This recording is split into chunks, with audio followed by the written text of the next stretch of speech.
Welcome to my channel के corner. एक series हमने स्टार्ट की है इंटरनेशनल ऑर्गेनाइजेशंस की। उसमें ऑलरेडी 3 ऑर्गेनाइजेशंस मैंने अपलोड कर दिए हैं, जिसमें यूएनओ, सार्क एंड ओआईसी है।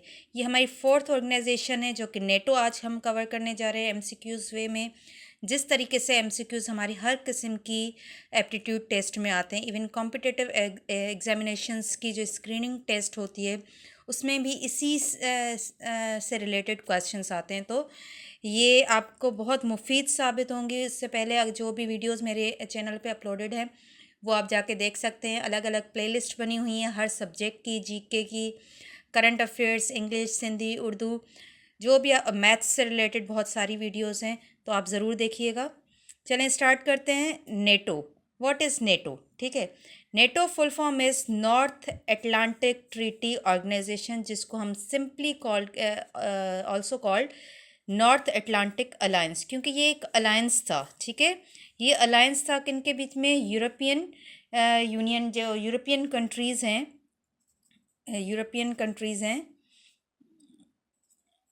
ठीक है, उन कंट्रीज़ के बीच में ये एक अलायंस हुआ था। अब इस अलायंस को बनाने का मकसद क्या था? मकसद ये था कि जब वर्ल्ड वॉर 2 लगी थी, हमें पता है वर्ल्ड वॉर 1 कब लगी थी? 1914 टू 1918, ये भी याद कर लीजिएगा। और वर्ल्ड वॉर 2 ये कब लगी थी? 1939 टू 1945।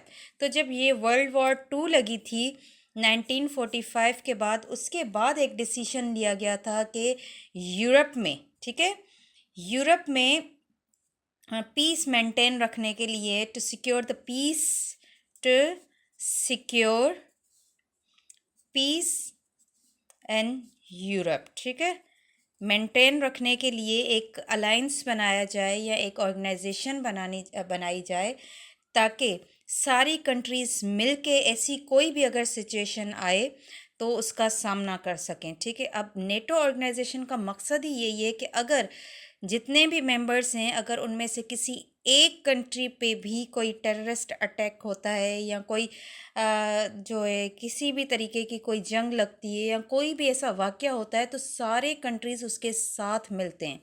फॉर एग्ज़ाम्पल, जैसे कि 9/11 का वाक़या हुआ था। ठीक है, 9/11 का वाक़या कब हुआ था? 2011 में। और कहाँ हुआ था?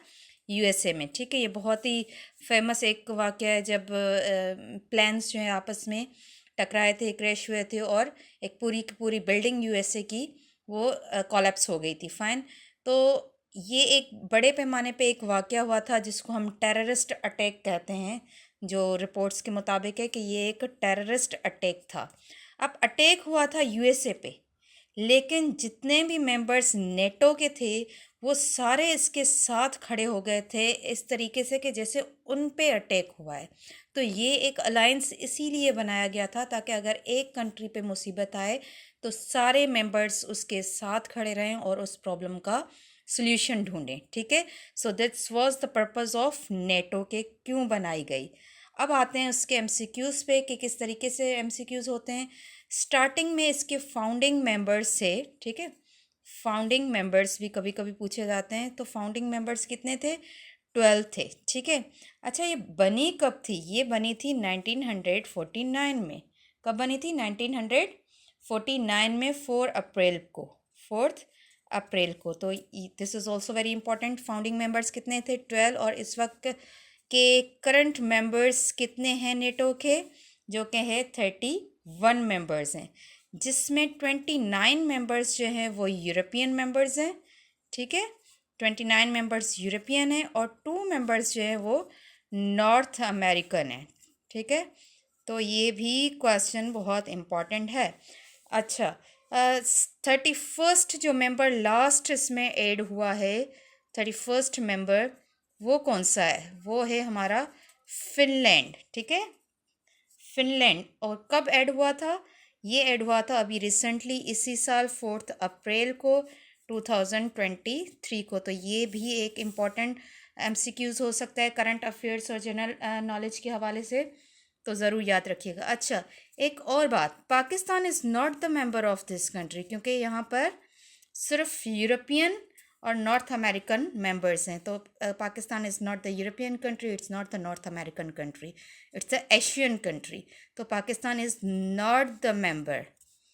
ठीक है, ये भी क्वेश्चन आ सकता है। फॉर एग्जांपल 4 ऑर्गेनाइजेशंस आए, यूएन आए, ठीक है, सार्क एक तरफ लिखी गई है, एक तरफ ओआईसी है और एक तरफ नेटो है, और हमसे पूछा जा रहा है कि इनमें से पाकिस्तान किसका मेंबर नहीं है। तो यूएन का भी मेंबर है, सार्क का भी मेंबर है, ओआईसी का भी मेंबर है, नेटो का मेंबर नहीं है। तो इस तरीके से के भी क्वेश्चंस बन के आ सकते हैं, तो थोड़ा सा देख लेना ज़रूरी है। ठीक है, अच्छा, अब आते हैं हेडक्वार्टर इसका कहाँ पर है। इसका हेडक्वार्टर है ब्रुसल में, ठीक है, जो कि कैपिटल भी है किसका, बेल्जियम का। तो कैपिटल भी याद कर लीजिएगा, Brussels is the capital of Belgium. Fine, इसके फाउंडिंग मेंबर्स हमने पढ़ लिए 12 है, अभी करंट मेंबर्स हमने पढ़ लिए, इसका हेडक्वार्टर पढ़ लिया, और इसका 31st लास्ट मेंबर कौन सा था वो भी हमने पढ़ लिया। तो अब आते हैं कि करंट इसका सेक्रेटरी जनरल वगैरह कौन है। ठीक है, क्योंकि ये क्वेश्चंस बहुत इंपॉर्टेंट है। तो करंट इस वक्त का करंट जो सेक्रेटरी जनरल हैं वो हैं जेंस स्टॉलनबर्ग। ठीक है, जेंस स्टॉलनबर्ग। अब ये कौन से नंबर पे हैं,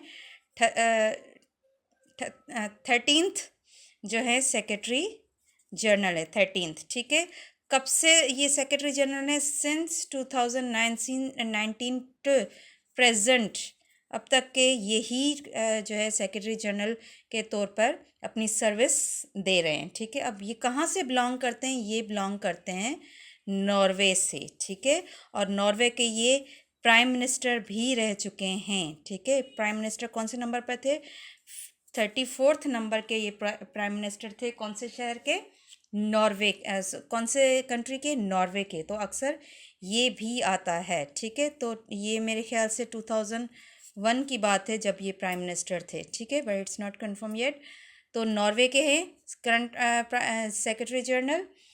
इसके अलावा अगर हम बात करें तो NATO is very important organization of the world, क्योंकि ये एक जो है यूएन के साथ भी रिलेटेड है। अगर कहीं पर भी कोई जंग वगैरह लगनी हो तो ये उसके अगेंस्ट में काम करता है कि ताकि वहाँ पर जंग ना लग सके और पीस मेंटेन हो। ठीक है, तो that is why NATO is one of the very important organization that we need to cover for any kind of aptitude test. ठीक है, तो काफ़ी हमारे जो है जनरल नॉलेज के क्वेश्चन हो गए, करंट अफेयर्स के क्वेश्चंस हो गए इसमें, तो ज़रूर याद कीजिएगा, ये आपको हर एप्टीट्यूड टेस्ट में काम आने वाले हैं। Thank you so much. अगर आपने मेरा चैनल अभी तक सब्सक्राइब नहीं किया तो काइंडली मेरा चैनल ज़रूर सब्सक्राइब करें, और बहुत सारी वीडियोस मेरे चैनल पर रखी हुई हैं, प्लेलिस्ट बनी हुई है, हर सब्जेक्ट की सेपरेट प्लेलिस्ट है। आप जाके मेरे चैनल पे वो चेक कर सकते हैं और